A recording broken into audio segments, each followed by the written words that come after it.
Investigasyon ng Ombudsman sa kaso ni former House Speaker Martin Romualdez. Hinarang umano ng House panel. Pero bago tayo magsimula mga kababayan, nais ko lamang magpasalamat sa ating mga munting subscribers, no? Sa ating mga OFWs. Shout out at mag-iingat po kayo lagi, at sa mga nagti-team replay, sa mga tagapanood, maraming salamat po sa suporta ninyo sa ating munting channel na Sir Co-op. Ito pong channel natin ay para po sa atin mga kabayan, mga solid Duterte supporters. Yung target po natin ay malapit na po natin maabot itong 100,000 na subscribers. Ayan, maraming salamat po. Dahil po sa tulong po ninyo ay utang po natin, no? Itong ginagawa natin pagbabalita, itong sa Sir Co-op channel natin, mailahad natin, no? Itong totoong galit natin sa administrasyon ngayon ni Bongbong Marcos, lalong-lalo na sa panggigipit nila sa pamilyang Duterte. O heto na nga mga kababayan natin. Ang sabi ng balita ngayon mga kababayan, yung investigasyon daw sa kaso ni former House Speaker Martin Romualdez ay hinaharang ng House panel mga kababayan. Naku po, ito isa na bang palusot na naman? Or drama-drama?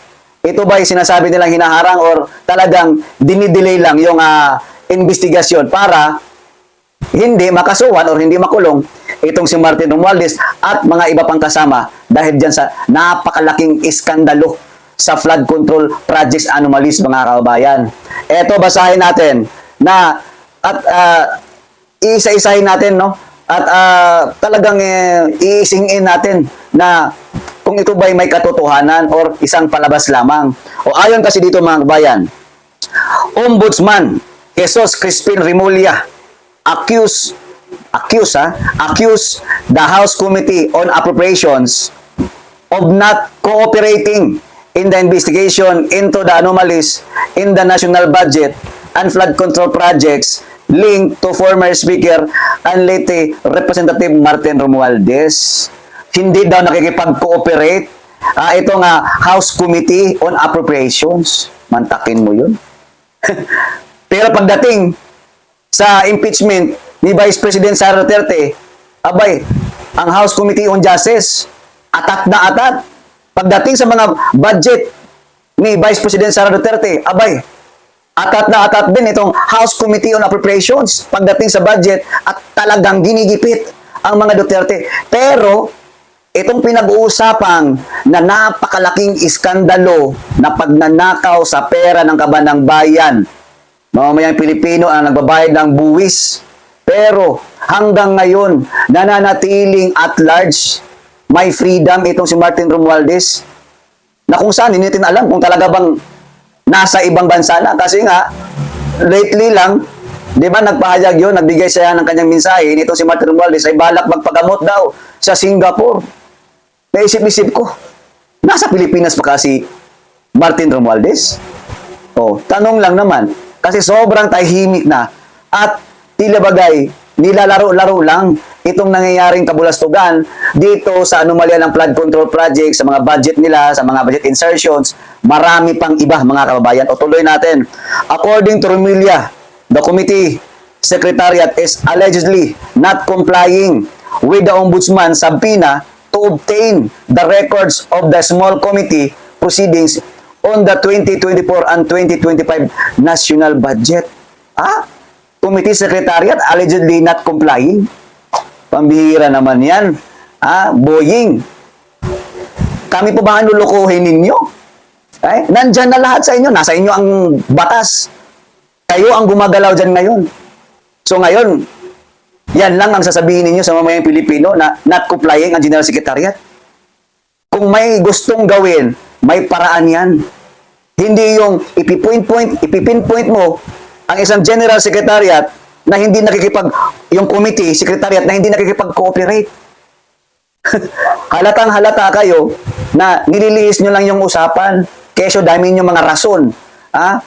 Pag talagang kay tambaluslos na ang pinag-uusapan at dyan sa flood control, ang kupad-kupad ninyo. Pero pagdating dito sa kalyado ng mga Duterte, lalong-lalo na sa kaguluhan sa Senado, kita nyo naman mga kabayan, mabilis pa sa first. Itong si Jingo Estrada may kaso ng plunder. no? Ipakukulong nila si Jinggoy. Suking-suki talaga tong mama na to, no? Ang dali-dali lang nila kasi kesyo mayroong previous na mga kaso, ang dali-dali lang nila ipakulong.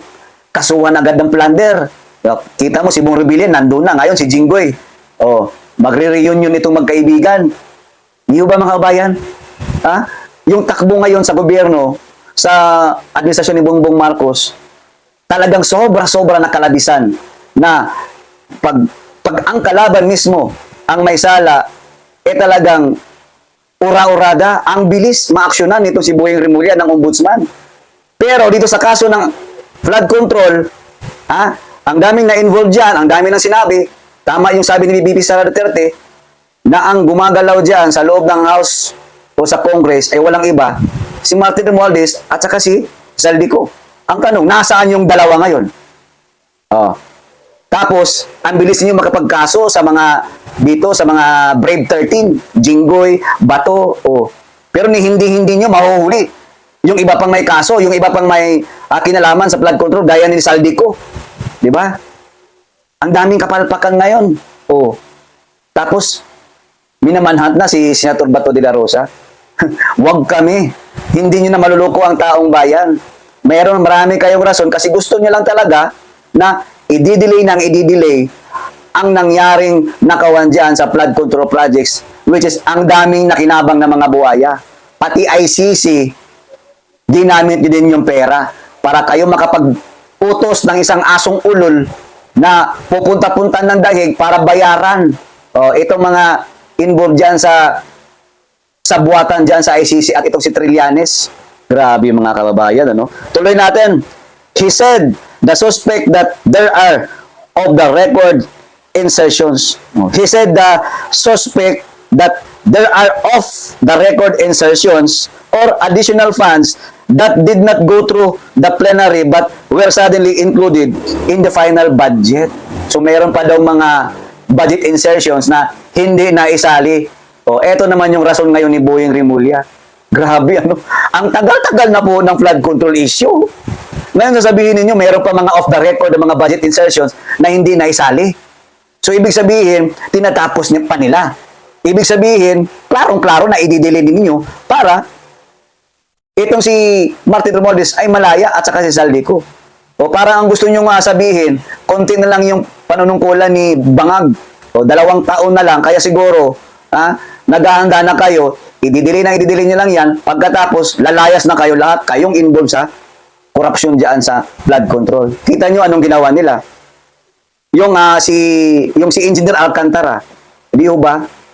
Matapos nakapagsauli ng kapiranggot na pera, pinapakita pa nila, may picture pa, naka-headlines pa na isinasauli. Pero magkano lang yung isinauli? Kapiranggot lang, katumbas doon sa billions na ninakaw nila. Yung isang USEX, yung undersecretary, di ba? Nagsauli din. At yung isa pang engineer, nakalimutan ko lang yung pangalan, nagsauli din sila ng perang ninakaw nila. So, ibig sabihin, guilty nga sila. Sila nga ang nagmamanipula dyan, yung mga engineers na yan. Pero, nasaan sila ngayon? Malaya. At, ginagamit pa ngayon ng administrasyon para sila itong parang naging witness na eto kasuhan mo yan, involved yan si Jinggoy, eto involved yan.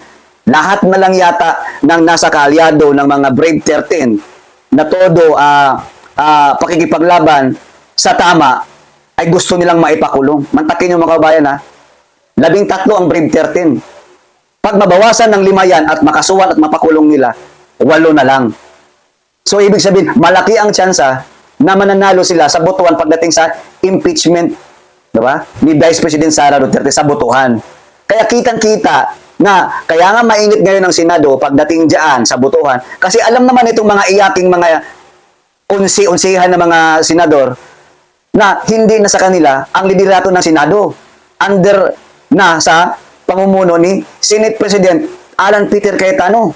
Kaya ito, matapos na magkaroon ng motion na gustong amyendahan ni Senator Rodante Marcoleta na magkaroon kasi wala na nahalata na kasi, nakikita na kasi ng Brave 13 na ito yung gagawin nila. Balak nilang i-reduce ang numero ng Brave 13 para pagdating sa botohan, mananalo sila yung minorya, yung mga minorya may disminorya, mga iyakin ba, no? Mag-walk out, magdrama-drama, no? Kasi alam nila talo sila sa bilangan eh. Kaya wala nang ibang choice, no? Tataranta na sila kasi nga pag si VP Sara Duterte ang manalo at hindi ma-impeach, ang daming makukulong diyan, mga buhayan na yan. Yung involved diyan sa flood control. Oh. Tapos anong ginawa ni Senator Marcoleta? Di ba gusto niya magkaroon ng virtual meeting, teleconference, Zoom, ha? Yun nga, gusto lang ni Marcoleta na madiskusyonan, mapag-usapan. Kasi yun naman talagang trabaho ng mga senador. Oo, gagawa ng batas, pag merong gustong amyendahan, pag dedebatean, no? Depende na lang sa iyo kung paano mo ipaglaban yung personal defense mo, kung paano mo yan siya labanan at paano mo isulong. Ang problema, hindi pa nga nag-uumpisa, pag-uusapan pa lang, walk out agad ang mga tarantadong hinayupak na mga unsi-unsihan mga senador na to. Bakit hindi unsi-unsihan? Di ba si Erwin Tulfo, galit yan kay Rizal Tiveros? Galit yan kay Kiko Pangilinan? Oh. Nung time na siya pa ay broadcaster, journalist, abay, mantakin mo kung makapagsalita parang sapakin na si Rizal Tiveros, jujumbagin na itong si Kiko Pangilinan. Pero ngayon, nasaan si Tulfog? Hindi ba nandun sa kanila? Oh, yan yung mga tao isang walang bayag. Nagtatapang-tapangan, nakala mo sino yung magaling na senador. Puro salita lang naman. Oh, ngayon, sila-sila itong nagkutsabahan, sila-sila itong nandyan sa minorya. Oh, sino ngayon yung kahit balikan niyo yung mga video ni Erwin Tulfo, di ba? Hinayupak tong tao na to, akala mo may paninindigan magsalita, akala mo may isang salita. Wala din eh. Pera-pera lang din eh. Gusto mo lang talaga maging senador. Oh. So ngayon mga bayan, ayaw nga nila na magkaroon ng isang Zoom or teleconference na pagbubutuhan pagdating sa panahon diyan sa plenaryo. Kasi nakikita na nga talaga ng Brave 13 na itong ginagawa ni Boyeng Rimulya, yung pag-atake sa mga ilang senador diyan sa Brave 13, gusto naman kasuhan ng DOJ. Kakasuhan na nga nila. Nandiyan na nga yung plunder case ni Jinggoy, si Bato, yung mga Bilyar, Marcoleta, meron din. Ngayon, Robin Padilla, meron obstruction of justice na naman. Mantakin mo. Kaya ayaw na mga unsi-unsihan ng mga senador na to na magkaroon ng Zoom or teleconference or meeting or voting kasi alam na nila, no? Yung hakbang ng ombudsman at DOJ, alam ng unsi-unsihang senador na yan kasi magkasabuat yan sila, pati yung mga congressman, mga buhaya, iisa lang layunin nila, to disqualify Vice President Sara Duterte, no? At hindi nila makakamit yan kung hindi nila tatalunin ang Brave 13. Kaya saludo sa Brave 13, laban na po tayo. Ayon dito, meanwhile, House Speaker Faustino D. III and Romualdez have not yet made an statement regarding the allegation. Wala talagang masasabi yan kasi galawang galawang ombudsman Bonjing Rimulya yan magbibigay-bigay ng statement sa harap ng mainstream media, sasabihin, hindi nag-comply ang committee secretariat ng House. So anong gagawin natin? Kasi meron daw kulang pa na yung off the record na mga budget insertions na dapat daw i-include. Oo. So ngayon, ano ngayon ang masasabi? Kayo mga kababayan, sa tingin ninyo, itong sinabi ni Boyeng Rimulya, hindi ba to nakakatarantado sa pagiging ombudsman niya? Dapat nga wala yung tao na dyan Dapat hinarang na yan ng bar council na hindi dapat maging ombudsman yan kasi ang ombudsman dapat impartial. Yun talaga dapat impartial. Dapat hindi politiko. Yun bang walang kinikilingan. Hindi yung alam naman natin na natuta yan ni Marcos kasi nga abogado yan ni Bongbong Bangag. Yan yung ginawa niya ngayong DOJ, ombudsman, para ano? Para protektahan ang ginawa nilang kabalbalan sa kaban ng bayan. Hanggang dito na lamang mga kababayan. Absuelto. Si Martin Romualdez. Bakit? No sounds, no audio, tahimik, wala nang pinag-uusapan ng Martin Romualdez. Ang last nating nalaman is nagpaalam na aalis ng bansa para magpa-check up daw di mo. Kita nyo yun. Matatapos din itong kahayupan ninyo. Hindi mananalo ang kasamaan laban sa kabutihan. Hanggang dito na lamang mga kabayan. Maraming salamat sa inyong panonood.